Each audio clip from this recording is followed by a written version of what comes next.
어제 저는 결혼식에 갔다 왔어요. 우리 조카인데,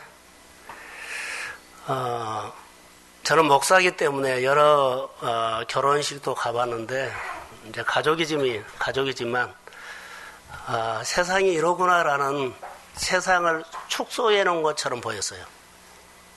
너무나 떠들고 소란해서 하나님의 소리를 듣는다고 해도 안 들릴 것 같은 환경이더라고요. 이 세상이 그래요. 자기 생활이 자기 중심축으로 갔기 때문에 아무리 하나님의 말씀을 들으려고 해도요, 세상 메시지가 너무 강력하게 와버린다는 거예요. 우리가 귀를 열지 않고 귀를 기울이지 않으면 메시지가 한 말씀 들린 것들이 안 들어와요. 분명하게 성경은 말합니다. 많은 사람들이 이 성경을 설교를 듣고 고민을 하고 성경 공부를 함에도 불구하고 성경 속에 답이 있다는 것을 지식으로는 아는데요, 실제로는 내가 인정을 하지 않습니다. 다시 말해 인식을 안 해요. 문제가, 내 고민이, 내 아픔이, 내 생활의 미래가 성경 속에 답이 있다고 고민하는 사람이 적어요. 이 시대의 기독교의 가장 큰 질병이 이거라고 봅니다. 예배는 드리고 사역을 하고 봉사는 다 하는데 딱 하나 안 되는 것이 성경 속에 답이 있다고 내가 인식을 안 하고 산다는 것입니다. 오늘 흥황케 하는 사람은 그러죠. 그래서 다 누구든지 흥황케 하는 사람이 되려고 해요. 그래서 아침부터 저녁까지 열심히 자기 있는 자리에서 노력하고 최선을 다해요. 자, 직장에서, 사업에서, 제도에 얽매여서 갇혀서 생활해요. 그런데 거기에서 흥황케 있는 사람이 만들어지지 않는다는 거. 흥황케 하는 사람은 은혜 받는 사람입니다. 다시 말하면 감동이 온 사람. 조금 전에 말한 것처럼 혹은 내가 하겠습니다 하고 메시지를 들을 수 있는 사람이 하나님은 그에게 은혜를 주고 그에게 말씀을 주고 그에게 감동을 주고 그를 이끌고 간다는 겁니다. 그런데 메시지를 듣고 사는 사람이 이 시대에 누가 있느냐? 잘 안 보여요. 그렇기 때문에 세상 가치관으로 너도 나도 다 달려가요. 너무 빨리 달려가 버려요. 그게 너무나 빨리 달려가는 게 하나님의 말씀으로 거슬러 올라가기가 너무 힘든 거예요.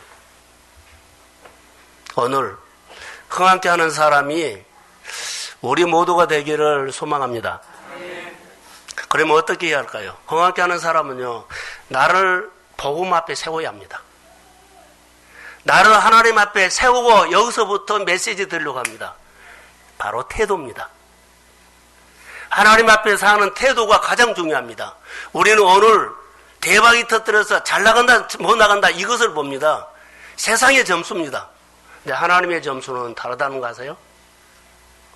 하나님의 점수는 한 영혼을 위해서 모든 것을 버리고 하나님의 아들 예수님께서 이 땅에 오셨다는 거. 우리는 초점이요, 성공주의가 아니라 한 영혼에 가야 합니다. 한 영혼을 살리면 두 사람, 세 사람이 계속적으로 그 사람을 통해서 회복되고 복음 앞에 설 줄로 믿습니다. 이게 오늘로 살아가는 우리의 고민이라는데 이 고민을 사람들이 잘 안 한다는 겁니다. 흥황케 하는 사람, 메시지 듣는 사람인데요, 이 사람은 노력해도 되지를 않아요. 단 하나님이 하셔야 돼요. 하나님이 어떻게 할까요? 첫 번째 은혜를 받아야 되고, 두 번째는 하나님의 긍휼이 와야 합니다. 긍휼이 온 사람은 그 사람의 삶이 뭘까요? 말이나 행동이나 결정하는 거나 선택하는 것들이요, 하나님의 긍휼이 오는 사람들은요, 표가 나게 달라요. 말도 다르고 행동도 다르고 결정도 다르고 그의 삶도 달라요. 그러니까 은혜 받는 모습이 그가 말을 하는 것이 아니라요, 풍긴다는 겁니다. 내가 진짜로 예수 그리스도가 내 안에 하나님의 힘이 와 있는 사람, 하나님의 긍휼이 임하는 사람은요, 언어가 다르고 행동이 다르고 삶이 달라요. 세상의 제도가 나에게는 다 풀어져 버렸어요. 지금도 셈하십니까? 다시 말하면 율법에 틀에 있습니까? 이 말입니다. 율법으로는 여러분 내 생활의 모든 고민은 풀어지지 않습니다. 오늘 함께 하는 사람은 결론은 하나님의 긍휼이란 말은요, 불쌍히 여기는 마음입니다. 예수님께서 병자나 예수님께서 어느 지역을 갔을 때 항상 내가 불쌍히 여기노라. 예수님의 마음에 하나님의 힘이 왔다는 증거입니다. 그리고 우리가 표현하는 것은 내 믿음이 너를 구원하였느니라. 내 목숨 믿음입니다. 근데 하나님이 우리에게 다가오는 것은 긍휼입니다. 여러분이 하나님의 마음으로 살기를 원하면 오늘 본문에서 이제 이런 말씀을 좀 나누려고 합니다. 하나님의 긍휼이 오면 불쌍히 여기는 마음이 있죠. 여기 하나님의 힘이 와 있다는 거. 근데 우리는 가장 주목해야 할 것들이 하나님의 은혜를 하나님이 속으로 이것을 하지 않고요. 현실 속에서 당장 눈에 보이는 것에 승부를 걸려고 합니다. 그래서 잘 예배자가 안 돼요. 지난주에 설교했던 것처럼 시선이 완전히 주님 앞으로 돌아와야 돼요. 이게 하루아침에 안 돌아오기 때문에 연습을 해라는 겁니다. 예, 5번 설교를 합니까? 여러분 여기서 설교 듣고 나가면은요, 잘 다 잊어버려요. 5번 설교는 또 듣고 또 들으면서 주일날 들었던 설교 말씀이 내 마음에서 될 수 있으면 좀이라도 더 머물러 있도록 하는 거, 머금고 살려고 하는 겁니다. 그 말씀은 하나님입니다. 그 말씀이 나에게 내 마음에 머물고 있으면 성령이 생각나게 하십니다. 성령께서 내 안에 지혜를 주시고, 그리고 영감을 주시고, 그리고 통찰력을 주시고, 사람들 보기에 지혜롭게 살 수 있도록 우리의 생활을 이끄십니다. 말씀이 있어야 된다는 겁니다. 그래서 신앙은 생활로 접근하셔야 합니다. 오늘 흠악게 하는 사람이 느헤미야인데, 느헤미야는 어떤 사람입니까? 그 사람이 앉아서 이것저것 일 다 처리한 것은 아닙니다. 그는 실제로 나가서 참여하고 현장에서 그가 보였습니다. 흠악게 하는 사람이 누굴까요? 하나님의 긍휼이 임한 사람인데 그는 현장으로 뛰어간다가 참여한다는 겁니다. 참여하지 않으면 위험한 것이 하나 있습니다. 따라해 보실래요? 입싱크. 입싱크가 너무 많습니다. 좋은 소리를 너무 많이 해요. 그런데 헌신이 없어요. 복음이 없다는 말입니다.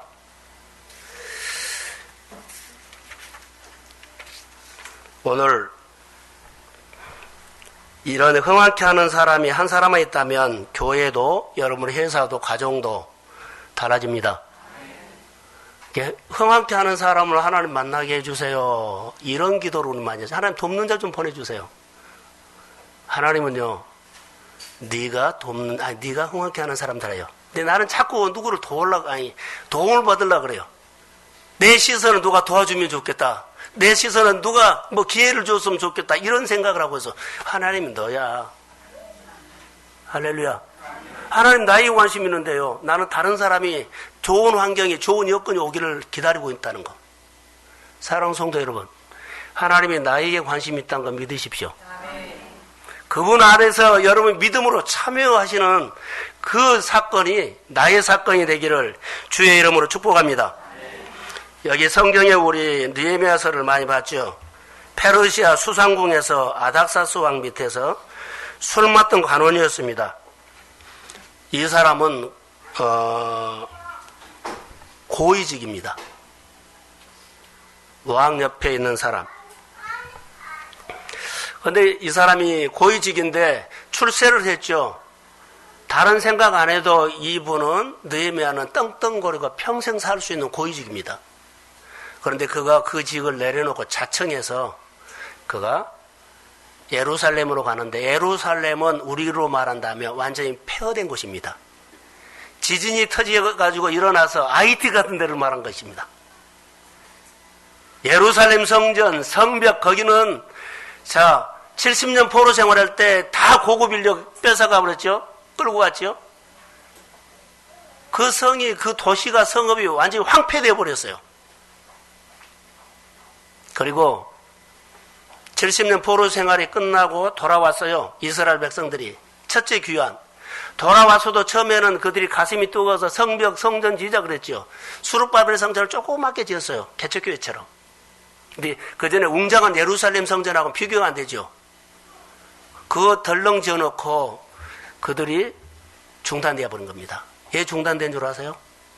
사마리아 땅에 거기 왔더니 원래 살고 있는 사람들이요, 좀 좋은 일을 하고 복받는 일을 하면은 꼭 나쁜 짓을 하는 사람들이 있어요. 그래서 그들이 돌아왔지만 성전이 중단되어 버리고 성벽이 허물어져 버렸어요. 그렇게 한 이유는 이 사람들이, 유대 백성들이 잘 되는 꼴을 못 보고 그래서 자, 성전을 짓고 성벽을 짓고 하려고 했을 때 이거 방해해 버립니다. 어떻게 방해를 해버리냐면, 아닥사스 왕에게 이렇게 그들이 나쁜 짓을 해요. 이스라엘 백성, 유대인들이 지금 성벽을 쌓고, 그리고 성문을 회복하고, 불탄 것 다 회복하고, 이거 해가지고 왕을 배반하려고 합니다. 그러니까 아닥사스 왕이 당장에 그것을 중단시켜버렸어요. 중단시켜서 지금까지 와버린 겁니다. 근데 중단시키니까는 거기가 엉망이 되어버린 거예요. 잡초밭이 되어버린 거예요. 이것을 누가 들었냐면, 자, 70년 포로 생활했죠? 황폐됐죠? 돌아와서 좀 질러다가 이 사건을 통해서, 자, 아닥사스 왕이 성전 지는 것을 중단시켜버렸기 때문에 한 또 70년 가버린 거예요. 이게 140년이 가버린 겁니다. 유대 백성들은 삽니다. 그런데 그들이 유대인들한 정신사고가 완전히 해이해져 버렸습니다. 나는 유대 백성이라는 아이덴티티가 없어져 버린 거예요. 그냥 묻혀서 살아버린 겁니다. 그렇기 때문에 성벽을 누가 새로 지으려고 하는 사람, 자, 우리가 다시 이거 세우려고 하는 사람, 한 사람도 없습니다. 다 폐허입니다. 그럴 때 누가 일으킵니까? 나는 이겁니다. 가정도 될 수 있고 사업장도 되고 우리가 밥 먹고 사니까 우리는 잘난 것처럼 보이죠. 하나님의 보시기에는 폐허입니다. 우리 현실이 그렇습니다. 하나님의 백성들이 이렇게 살아야 할 사람들이 아니다는 것을 믿으십시오. 그냥 너나 할 것 없이 유대인들이 70년 포로 생활해서 자, 그냥 먹고 사는 것이만 현실로 가버렸지, 이것을 하나님의 나라가 일어나고 건설되어야 한다는 생각이 완전 그들에게는 까마득한 옛날이 되어버렸습니다. 근데 느헤미야 형제 중에 하나냐라는 사람이 거기 갔다 와서 느헤미야에게 이 말을 합니다. 그런데 이 말이 하나님의 메시지로 느헤미야에게 들립니다. 우리는 많은 소리를 들어도 하나님의 소리로 잘 안 들어와요. 그런데 그 얘기는 하나님의 소리가 들어와요. 이 소리를 듣고, 자, 유대인들이 성문이 불타고 성벽이 무너지고 황폐되어 버리고 사람 살 것 같지 않는 그런 땅이 되어 버렸다. 느헤미야가 하나님을 믿는 백성이 이렇게 살면 안 된다는 거죠. 자, 성벽이 무너진 것도 그래요. 더 중요한 거, 불탄 것도 괜찮아요. 근데 문제는요, 유대인들이 거기서 독수리가 닭처럼 살아간다는 모습 듣고 막 울분이 터진 것이 아니라 하나님 앞에 회개가 나옵니다. 그냥 눈물만 나온 거예요.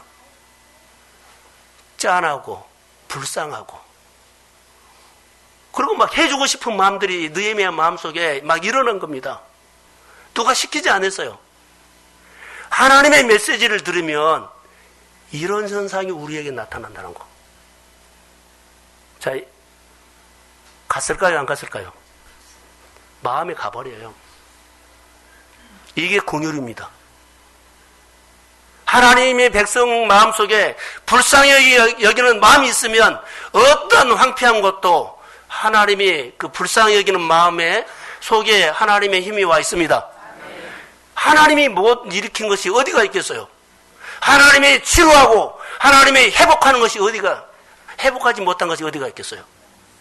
오늘 우리의 숙제는요, 나가서 금거름 만들려고 그러고 은거름 말라는 것이 아니라 우리 아이들 자녀 속에, 청년들 가슴 속에 하나님의 보배를 담아줘야 한 줄로 믿습니다. 복음이 없다는 거요. 복음 앞에 서지 않는다는 거요. 우리가 그리스도 안에서 메시지를 듣지 못하면요. 자, 유대인들이 이 이스라엘 예루살렘 성전이 황폐되고 예루살렘 성전이 불타고 성문이 이 소리를 들었을까 안 들었을까요? 많은 사람들이 들었어요. 그런데 메시지로 들은 사람이 없단 거예요. 한 사람도 메시지를 들은 사람이 없어요. 누가 들었어요? 느헤미야가요. 느헤미야가 바로 흥황케 하는 사람인데 이 사람이 어떤 사람일까요? 보면 자기를 늘 하나님 앞에 포로 생활 고위 관리직이고 출세를 해서도 내가 이 자리에 출세하는 것은 하나님의 은혜입니다.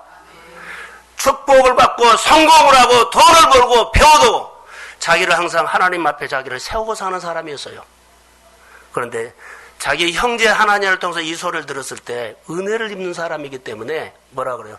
내가 여기서 이렇게 성공하고 잘된 것은 하나님의 은혜입니다. 그렇기 때문에 그가 가서 도와주고 싶은 마음보다도요, 하나님의 백성이 이렇게 살면 안 되는데, 하나님의 가정들이 이렇게 살면 안 되는데, 하나님의 사람들이 사업을 이렇게 찌질하게 하면 안 되는데,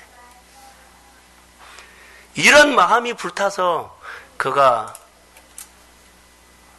기도하기 시작합니다. 하나님, 자, 한번 자막 떼어주실래요? 1장 3절과 4절 한번 떼어주세요. 자, 시작.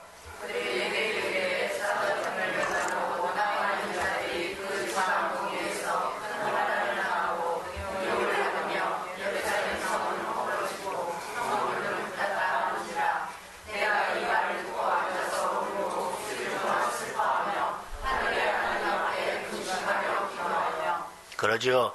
이 느헤미야를 보면 분명한 것이 하나 있어요. 우리는 많은 사람들이요, 내 삶의 중심축이 자기에게 간 사람은 이런 소리 들어도요, IT 무슨 문제 있구나, 아프구나, 이 정도 조금 하다가 말아요.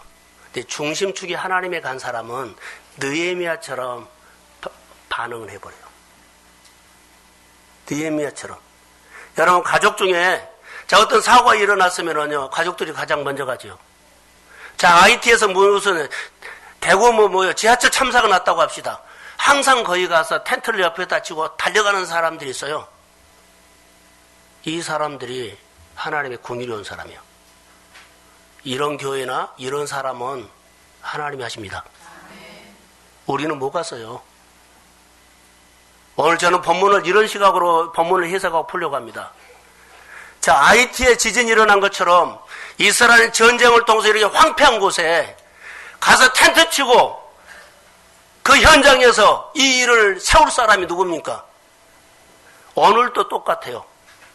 누가 세워요? 흥황케 하는 사람 세워요. 은혜 받는 사람이 세웁니다. 여러분, 우리 교회나 여러분의 믿음의 가정 안에 이 하나님의 은혜를 입는 사람이 우리 교회에 많이 일어나기를 소원합니다.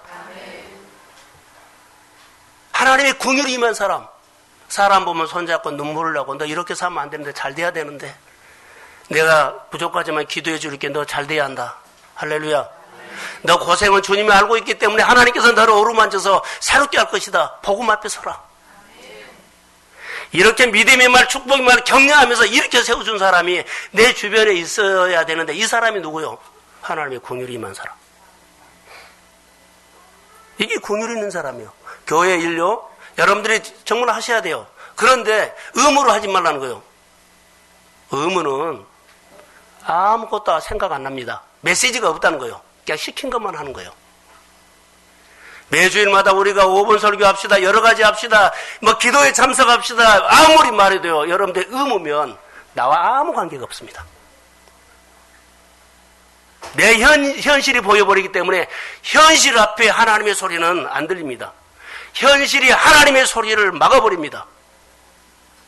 그러나 내 중심축이 하나님 쪽으로 가면 내 현실보다 하나님 앞에 나를 세웠기 때문에 하나님의 소리가 내 안에 먼저 들어옵니다. 그래서 여러 가지 환경을 통해서라도 먼저 합니다. 그게 힘이더라는 거예요. 사랑하는 성도 여러분, 불쌍히 여기는 사람이 어떤 사람일까요? 헤아리는 사람입니다. 예루살렘 성벽에 무너진 것은 두 번째인데 유대인들이 이렇게 살면 안 된다는 거예요. 사람에게 간 겁니다. 황폐한 것, 땅이, 그 예루살렘 땅이 황폐한 것, 이거 두 번째예요. 거기에 사람이 세워져야 돼요.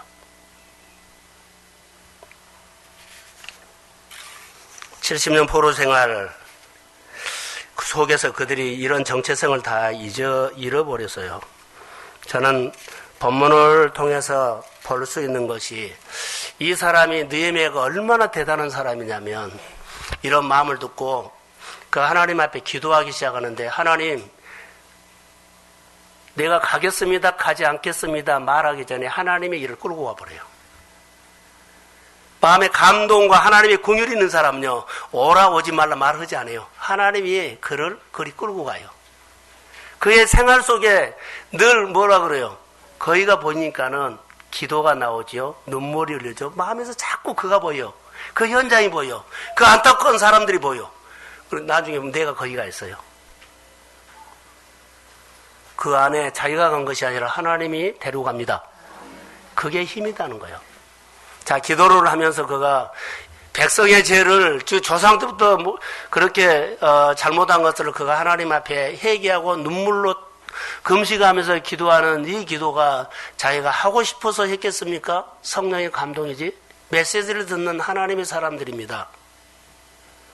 그러면 느헤미야가 여기 본문에 보면 흥황케 하는 사람이라고 했는데 누가 흥황케 하는 사람으로 세웠습니까?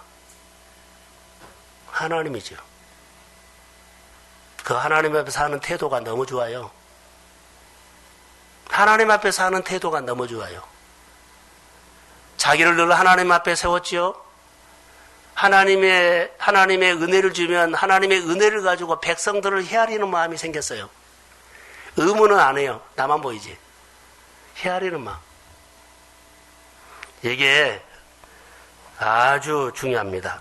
성벽이 허물어지고 성문이 불타고 이런 능욕을 받는다고 이 소리를 들었을 때 그는 하나님 앞에 무릎을 꿇었다는 것을 기억하십시오. 자, 이 소식을 들었을 때 그가 어느 정도 반응했을까요? 예루살렘 성전에 그 무너졌다는 소리를 듣고 그는 현장으로 달려가기 위해서 기도하는데, 하나님 앞에 기도하는데 하나님이 흥황케 하는 사람을 어떻게 도와준 줄 아세요? 1200km 답니다. 자, 수상궁에서 예루살렘 성전까지 가는데 거리 멀어요. 가는데 여러 나라를 거쳐가야 되죠. 그러면 갈 수 없어요. 그러니까 왕에게 통행증을 달라고 기도해요. 근데 왕이 해요. 도와줘요. 거기 가서 성벽을 재건하는데 필요한 자재들을요, 하나님께서 줘요. 하나님이 다 줘요. 그럼 내가 너를 무엇으로 도와줄 거야? 라고 하죠. 자, 흥황케 하는 사람에게 나타난 하나님의 힘은 모든 환경을 하나님이 움직이는데 느헤미야 마음속에 하나님의 힘이 와 있습니다. 그가 그 일을 하도록 하나님이 가는데요, 통행권도 주고 자재도 주고 또 왕의 마음도 움직여서 다 도와줘요. 우리 안에 은혜를 받으십시오. 현실보다 싸우기 전에 은혜를 입으십시오. 나를 하나님 앞에 세우십시오. 좋은 자세로 하나님 앞에 서 있으면 하나님이 내 인생을 도우십니다. 느헤미야는요, 왕이 도왔고 모든 환경이 도왔고 여러 가지 돈이 물질이 다 따라왔어요. 그가 한 것처럼 보이는데 아닙니다. 그가 딱 한 거 하나는요, 은혜 입은 것뿐입니다.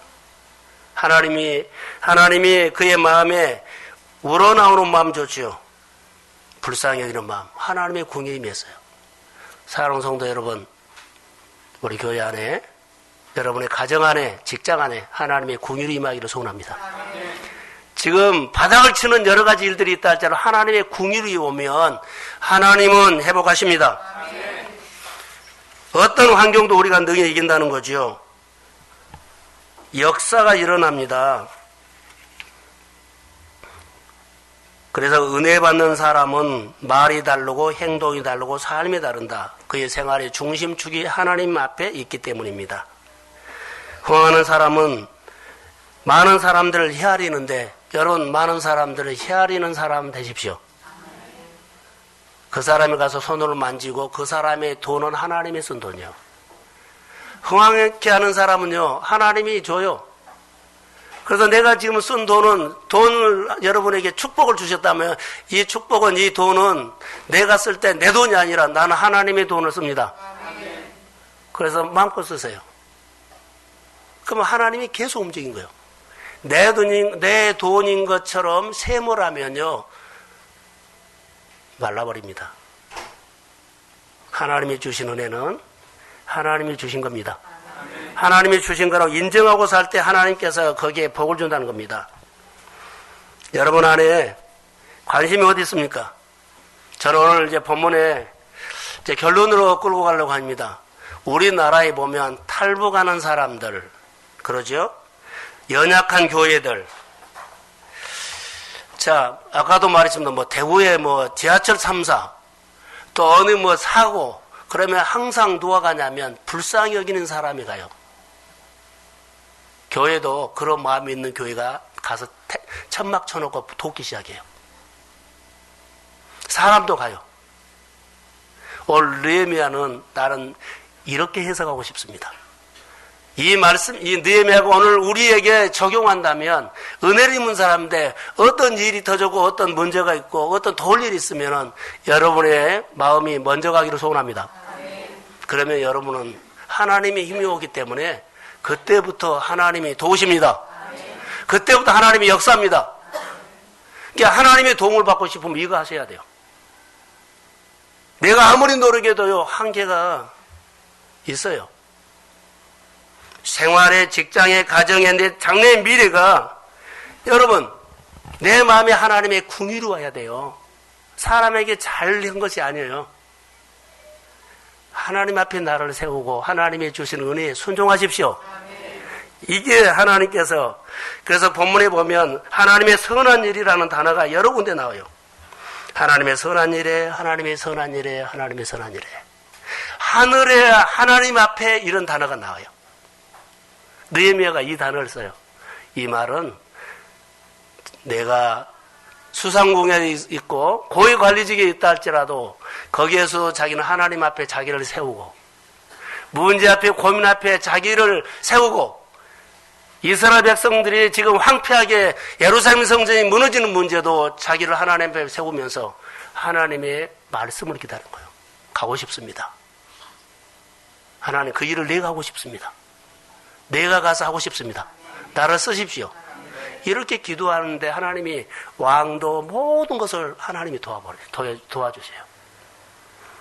이것을 오늘 우리에게 오늘 듣도록 할까요? 열심히 살아도 잘 안 돼요. 하나님의 은혜로 승부하십시오. 은혜를 받아야만 100배, 60배, 30배. 난 성경을 믿습니다. 성경에서 답을 얻으십시오. 그리고 답대로 여러분의 기름 부어 축복을 받으십시오. 복음 앞에 서라는 거예요. 그게 오늘 우리를 건진 겁니다.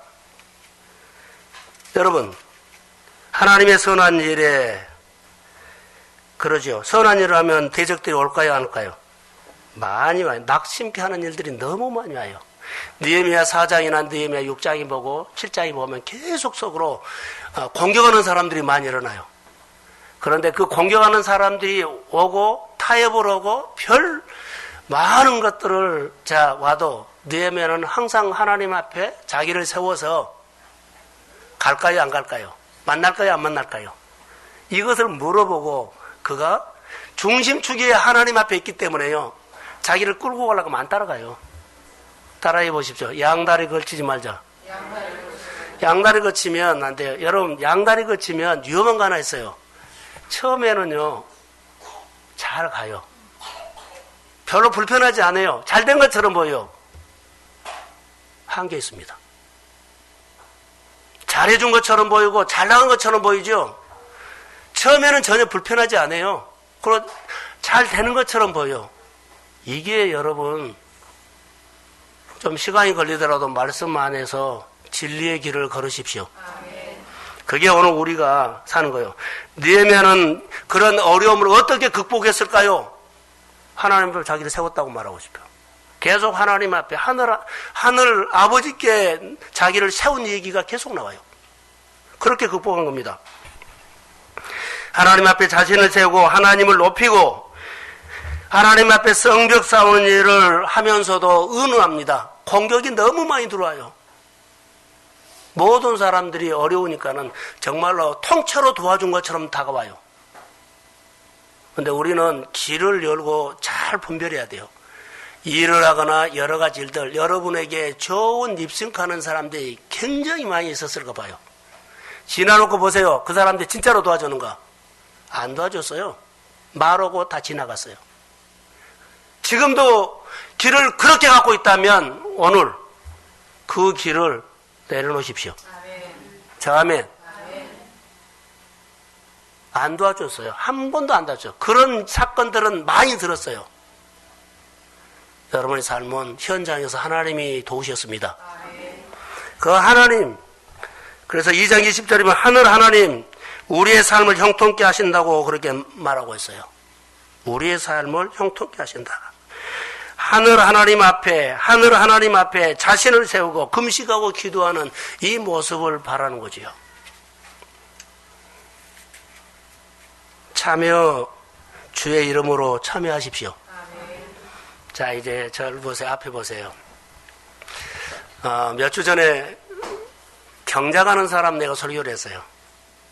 경작. 자, 땅에 있는데 경작을 하지 않으면 황폐되죠. 지금 이스라엘 백성들은요, 70년 동안 돌아와가지고 지금 황폐되어 버린 거예요. 왜 황폐되어 있을까요? 왜 됐을까요? 왜 이렇게 황폐하게 됐을까요?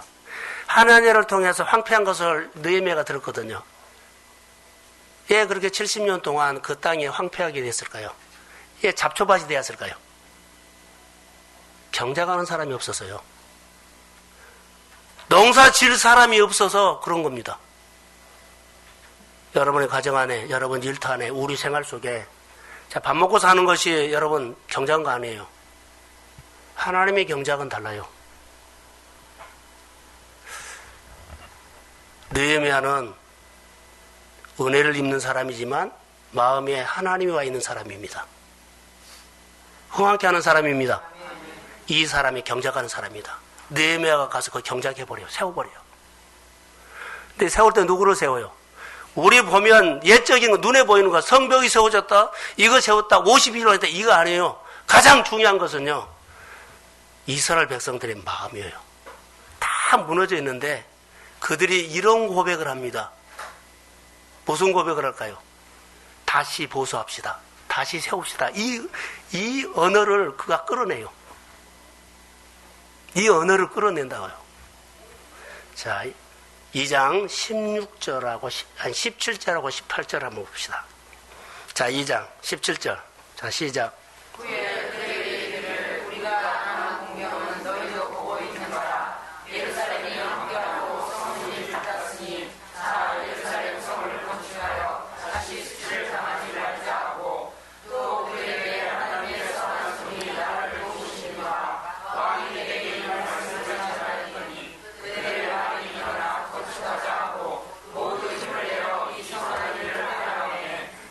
자, 느헤미야가 지금 이스라엘 백성들에게 가서 많은 공격을 받으면서도 그들이 무너져 버렸거든, 다. 그런데 무슨 말을 하냐면, 내가 기도해서 하나님의 은혜를 받는 얘기를 해요. 할렐루야. 천사가 지나갔어요. 본문에 보면 느헤미야가 자기 간증을 합니다. 하나님이 나에게 행하신 일들을 나눔해줘요. 누구에게? 유대인들이 거기서 완전 70년 동안 마음이 다 무너져 버렸어요. 다 낙심하고 있어요. 한 사람도 거기 있는 사람 중에 자, 농사를 경작할 사람이 경작하겠다는 생각을 아예 안 끌어내버린 거예요. 다 뭐요? 하나님의 백성으로 예배는 드는데 의무만 하고 있는 거예요. 한 사람도 우리가 여기 세우자. 이렇게 한다. 이렇게 살면 한다. 이런 말 안 해요. 거의 70년이 가버린 거예요. 자, 겉으로 보기에는요. 하나님이 돌담 있죠. 울타리 세운다고 그 나라가 세운 것은 아니에요. 겉으로 보기엔 울타리 세운 것처럼 보이고 거기가 정리한 것처럼 보여도 하나님의 관심은 한 사람이에요. 무너져 있는 그 백성들에게 하나님이 능력으로 그 황폐한 성전을요 멋지게 지고 일으킬 수 있어요. 근데 안 해요. 안 한 이유가 있어요. 이스라엘 백성들로 통해서 하라고 합니다. 우리 교회 하나님의 능력이면요 이거 채우고 교회도 주고 얼마든지 할 수 있어요. 그런데 하나님께서 우리를 통해서 하기를 원합니다.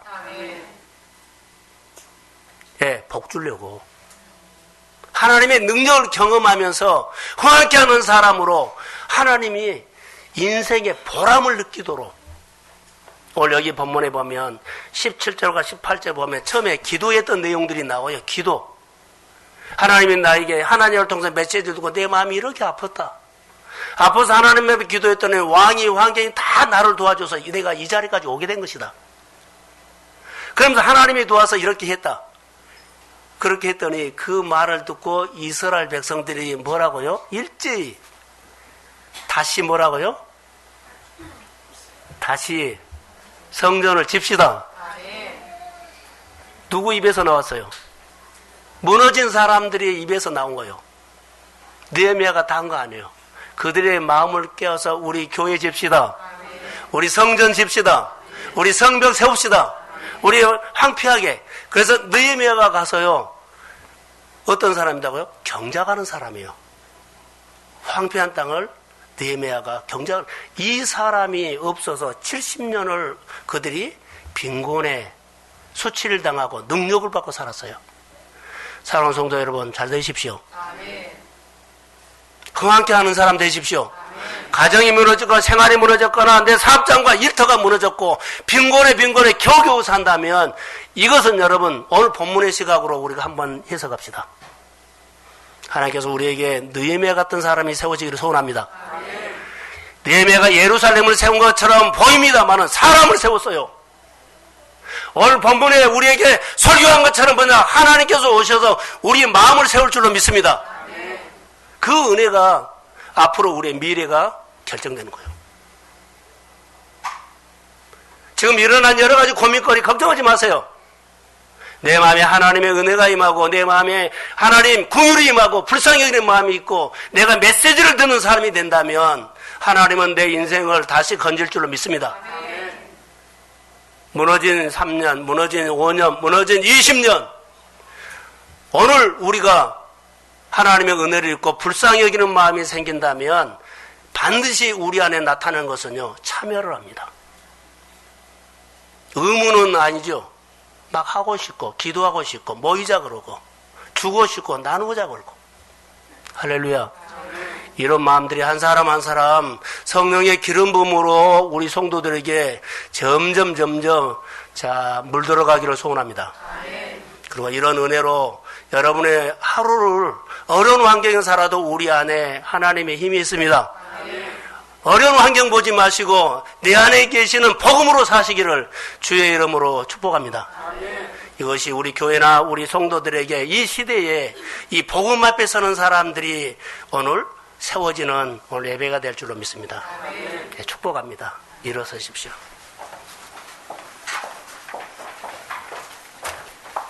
가참을 치료받거나 오늘 경작하는 사람으로 하나님의 은혜를 받고 싶고 한 세워지기를 원한다면 아픈 곳 아니면 마음에 딱 한번 오늘 손을 얹어 보십시오. 제가 기도를 하고 싶습니다. 우리 다 같이 회복돼야 합니다.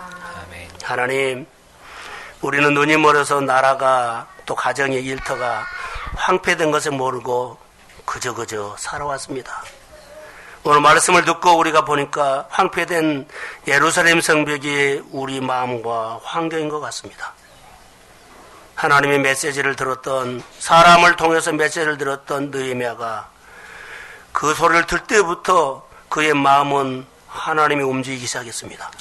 감동을 주셨고 눈물을 흘렸고 기도하게 했고 내가 그 장소에 가서 경작에서 아버지 하나님이 농사를 짓겠다고 느헤미야가 고백했던 대로 하나님이 도와주셨습니다. 도와주세요. 가정을 경작할 수 있도록, 일터를 경작할 수 있도록, 성도의 관계를, 가족 관계를 경작할 수 있도록, 관계가 회복되도록 경작할 수 있도록 은혜를 있게 하옵소서. 불쌍히 여겨주시고 긍휼히 여겨주시고 아버지의 마음을 부어주시어서 흥황케 하는 사람 되게 하옵소서. 하나님의 일이라면 언제든지 가리지 않고 참여하게 하시고 그곳에서 하나님의 음성을 듣고 내 삶이 바꿔지게 하옵소서. 아버지 하나님, 오늘 치유가 일어날지어다. 오늘 회복이 있을지어다. 하나님의 음성을 듣고 우리가 가슴이 뜨거워지는 한 주간 되게 하시고 성령의 사람 되게 하옵소서. 이제는 교회 머리가 되신 예수 그리스도의 은혜와 하나님 아버지의 극진하심, 사랑하심과 성령님의 인도하심과 충만하심, 오늘 마음에 하나님의 은혜를 잊기를 소망하고 하나님의 궁의를 표현하는 가정 위에 하나님 흥하게 하는 사람 되기를 원하는 사랑하는 성도들의 머리 위에 경작하는 사람 되기를 소원하는 가정 위에 이제로부터 영원히 함께 하시기를 간절히 축원하옵나이다. 주의 영광 이곳에 가득해 우린 질그릇에 담긴 보배입니다. 듣는 귀가 복이 있습니다. 들으면 깨달아집니다. 주일날 예배 올 때마다 귀를 빼앗기지 말고 와야 합니다. 다른 생각을 가지고 오면 말씀이 하나도 들리지 않습니다. 부모들은 아이들을 금그릇 은그릇으로 만들기 위해 세상에서 하는 것을 쫓으며 많은 노력과 시간을 쓰지만 신앙 안에서 보면 금그릇 은그릇은 절대 만들어지지 않습니다. 부모들은 자녀들의 그릇에 보배를 담아주려고 노력하지 않습니다. 성경에 보면 비슷한 얘기가 나옵니다. 디모데후서 2장에 보면 어느 집에는 금그릇 은그릇이 있고 나무그릇이 있다고 나옵니다. 성경에 보면 하나님은 금그릇 은그릇은 따지지 않고 그릇 안에 무엇이 담겨 있는지를 주목해서 보셨습니다. 하나님께서 우리에게 뭔가를 주시려고 합니다. 우리 안에는 보배가 담겨 있어야 합니다. 우리는 금그릇 은그릇이 되려고만 하고 질그릇 안에 보배를 담으려고는 하지 않습니다. 우리는 우리가 금그릇 은그릇이 되려고 하지만 지나고 나면 축복은 하나님이 주심을 알게 됩니다. 탈북한 사람들은 북한에 두고 온 가족을 생각하며 눈물을 흘립니다. 이것을 복음으로 적용해 보려고 합니다. 가족을 데리고 같이 못 온 탈북자들처럼 우리도 예배에 데리고 나오지 못한 가족과 이웃을 생각하며 탈북자와 같은 마음과 눈물이 흘러야 합니다. 우리가 하나님의 은혜를 생각한다면 가족과 이웃을 예배에 같이 데리고 나오려고 해야 합니다. 이러한 마음은 하나님이 우리의 마음에 오셨다는 것입니다. 내 안에 성령이 이러한 마음을 주십니다. 이러한 사람의 기도는 주님이 들으시고 이러한 사람의 손길은 주님이 쓰십니다. 모든 일은 예수님의 관점으로 봐야 합니다. 내가 강하면 하나님 앞에 내가 세워지지 않습니다. 내가 하나님 앞에 세워져야만 예수님의 관점으로 볼 수 있게 됩니다. 내가 금그릇 은그릇을 만들려고 애쓰기보다는 나를 주님 앞에 세우는 연습을 먼저 해야 합니다. 은혜는 받아도 내 생각으로 살려고 합니다. 이것은 영적 질병입니다. 내가 하나님 앞에 나를 세울 때 보배를 담을 수 있습니다. 주님 앞에서 내가 한 번, 두 번, 세 번 꺾이다 보면 내 안에 보배가 들어옵니다. 보배가 내 안에 들어오면 절로 되는 역사가 이루어집니다. 교회를 건강하게 붙드는 사람들이 보배를 담은 사람입니다. 질그릇이지만 그 안에 보배를 담은 사람들이 교회를 건강하게 붙들고 있습니다. 이것이 교회의 힘입니다. 나는 질그릇이지만 내 안에 보배를 담으면 나의 미래는 보장됩니다. 우리가 주목해야 할 것은 보이지 않는 것입니다. 사도 바울은 이러한 고민을 했습니다. 핍박을 받으면서 낙심이 왔을 때 복음을 가릴 수 있습니다. 어려운 일이 오면 주님을 떠날 수 있습니다. 사도 바울은 직분을 받은 사람도 낙심할 수 있다고 합니다. 낙심을 먹으면 복음이 가려집니다.